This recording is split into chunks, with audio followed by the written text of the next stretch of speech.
Hello, everyone. Welcome to another middle of the week. I hope you're doing well. I hope you're having a fabulous week here in the month of November. Seems like a quick week. Already we're thinking about Thanksgiving and the month is just disappearing, but I hope it's been good for you. I hope you're doing well. I'm Michael Hatfield, the lead pastor at the Piedmont Park Seventh-day Adventist Church, and I have been going through some tough passages in the Bible, passages that maybe make us scratch our heads a little bit. Maybe they're passages that you've wrestled with, or maybe you haven't really thought about them.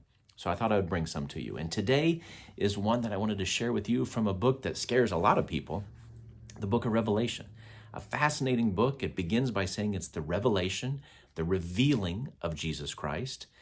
But look at what it reveals. Now, when people draw pictures of Jesus, even heavenly pictures of Jesus, we've got our typical mindset of what he would look like. But John says, I turned and saw Jesus, and here's the picture that John saw.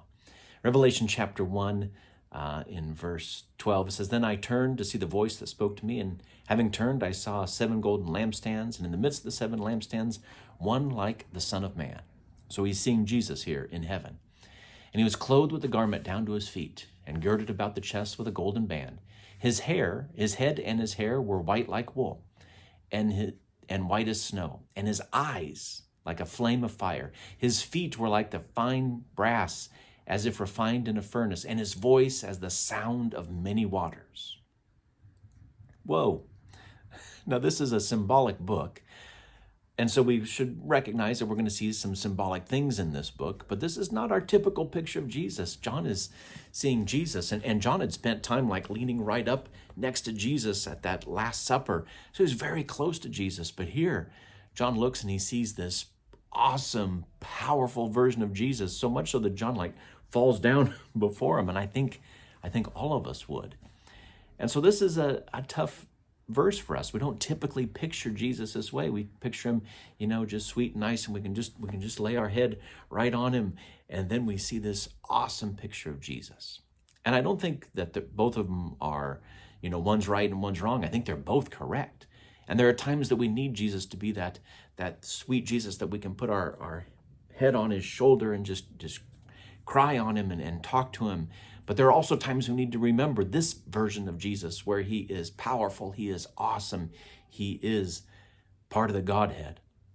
And we need to bow down to him in awe and reverence. So this isn't a verse that I hate, but it is one that makes me think.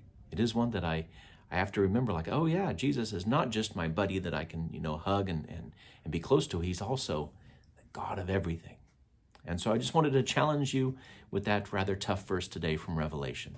But friends, I hope that you are continuing to have a good November. I hope you'll join us this coming Saturday here at Piedmont Park, where we took a little break. Now we're going back to finish up Exodus. We've got 2 more messages on Exodus, and we're going to continue that journey this coming week.